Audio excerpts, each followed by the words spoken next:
here to discuss this very important issue, which hardly gets reported, is I have with me in studio. She's been here before, Dr. Olufemi Kayode. She is the founder and executive director for Media Concern Initiative for Women and Children, also known as MediaCon. Dr. Olufemi Kayode, thank you very much for joining me again on Network Africa, for joining us. Thank you for having me. And you know, this is such an important issue that we could never actually finish discussing it in one day. But I'd just like to look at another dimension today. This part where it says cultural belief makes it okay to hit a woman. Aren't we the creators of our own problems? Interesting enough. If we look at it from that perspective, definitely we'll say if we accept that it's okay to hit women, then of course it will be our own burden. We have created the problem, or we have also helped to escalate the problem because we accept it. And that is not just really so much about culture, but also a bit also about the kind of society that we dwell in. We're in a patriarchal society where the men actually take the lead in decision making, in how things are being done. And so women have always been to be on the silent side. And then with marriage, when you're married, you're more like a property, you're more like you've been taken over, and you really have not much rights of your own as a person. But with the 21st century, 20th century, 24th century coming up, and there's a lot about women's rights and women's voices. But if we look really so much into culture, you do find that women did have a place, even in decision making, even at country level, in terms of the kingdoms that we have as Africans. Mm-hmm. Old kingdoms, or your empire, all those empires that existed had peculiar place for women where they listened to women's perspective. So it will be sort of also a conflict in saying culture, but it will also not be, because it's something that's become a norm as we've accepted it. I mean, your husband hits you, you either talk too much, or you shouldn't respond when he's angry, you should keep quiet.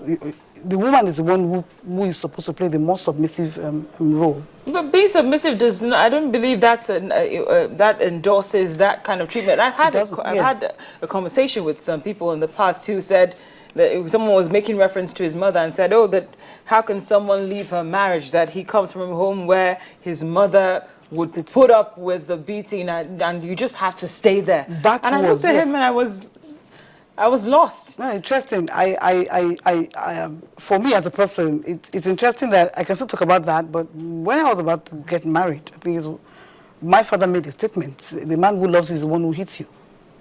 Okay. So in other words, I'm just accept that in case he hits me, he loves you. It means he cares. He also hit my mom too. So that showed he loved her. And so you have, you have different things in different cultures or tribes in society. Like if we want to come back to religion, the Islamic law talks about there's a way you can actually discipline your wife. There's a point to which you can actually discipline her. So, but for men, it's just basically, like I say, it's not so much really culture as the culture of Nigerians, but it's basically a norm that we have accepted and carried along. That, I mean, you can slap her once in a while, if she misbehaves. Because even if you go to the police station, it's the same thing. What did you do? Exactly. You were talking too much. You were responding too much. You should have kept quiet while your husband was talking. So it's... Now, you just mentioned the police station. Yeah. It also says here, regarding Nigeria, that the Constitution, even though it's vowed to eliminate domestic violence, that victims have low chances of protection by the law. This is a fact. But also, I have to look from another angle. Even though the law hardly makes provision for protection of people who are suffering from domestic violence, what about the case of people not coming out to report the situation? So how can the law protect you if you sit there and endure this for a lifetime? That's a very interesting one. Very, very interesting. Going back to the way you started the program, talking about the shame of Nigeria. In fairness to the country, in fairness to the laws, yes. we don't have much laws that help us, but we're beginning to have a lot of things being reviewed. Some states do have violence against persons, different laws that deal with violence. Lagos State is one, and now we have the new one that was passed to law before our ex-president left, that's Jonathan, and that's the Violence Against Persons Prohibition Act, which is VAP.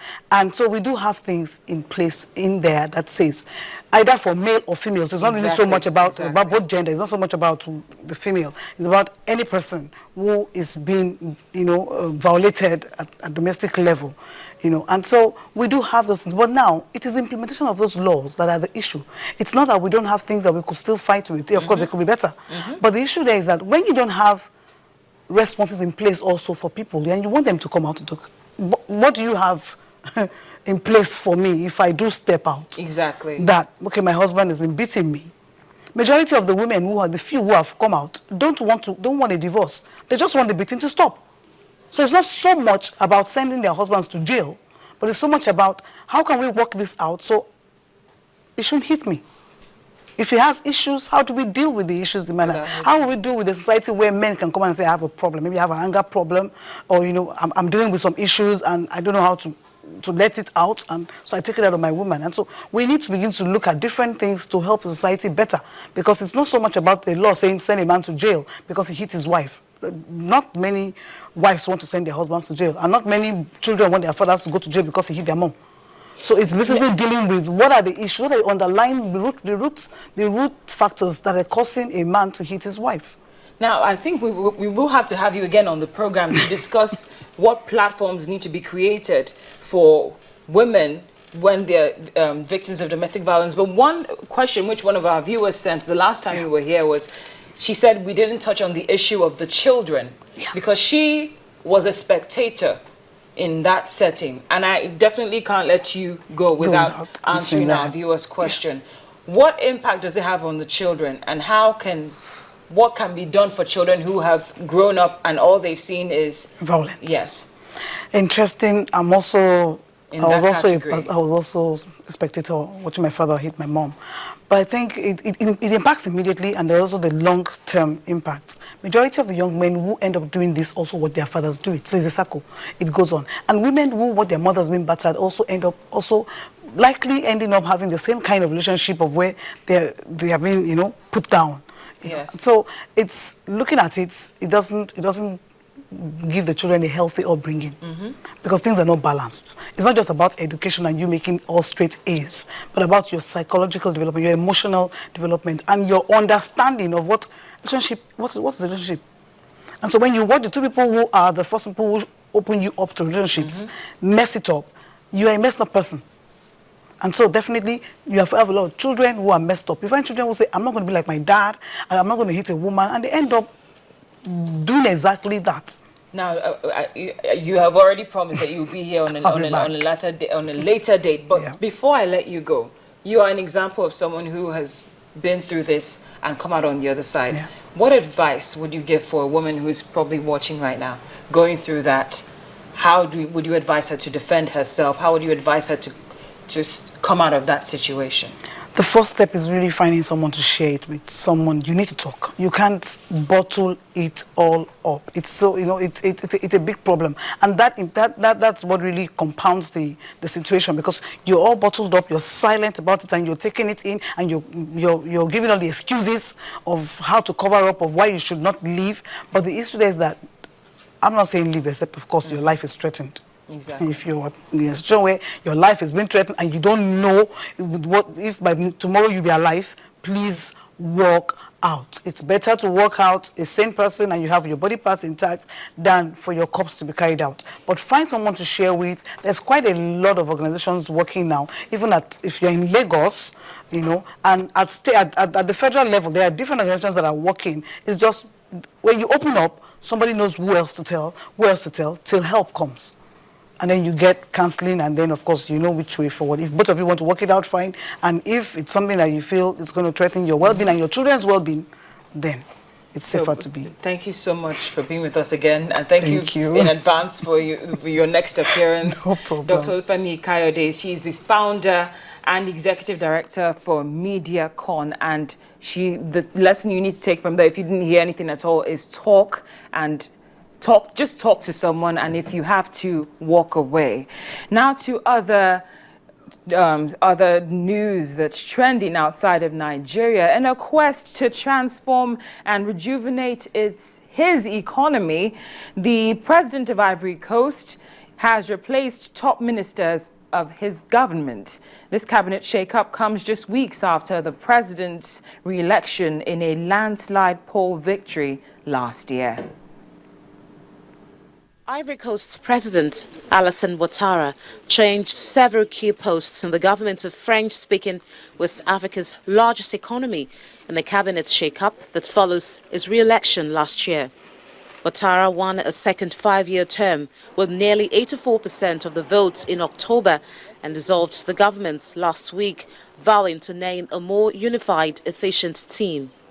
Post-election reshuffles following victories by incumbent presidents are common in the region and are often seen as a little more than a formality.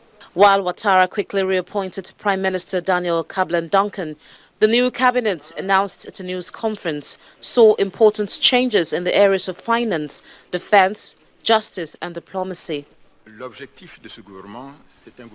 This government goal is to have an engaged and combative government. We must ensure that we quickly carry out the instructions of the President of the Republic and commitment he made to the Ivorian nation, and also ensure that this country become an emerging economy in 2020.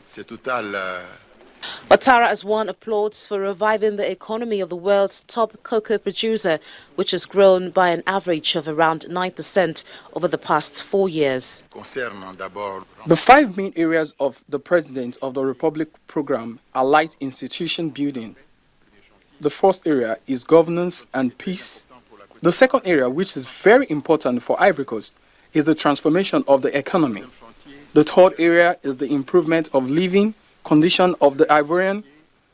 The fourth area, as you know, is to better the status of women and youth. And finally, the fifth area is the new Ivorian. The president has promised to reduce poverty, promote ethnic and political reconciliation, write a new constitution and share the benefits of an economic boom more widely following nearly a decade of crisis that culminated in the civil war in 2011. So to come on Network Africa, it's our Africa Tech edition of the program, and we're looking at statistics released by the World Bank which highlights huge challenges with the internet in Africa.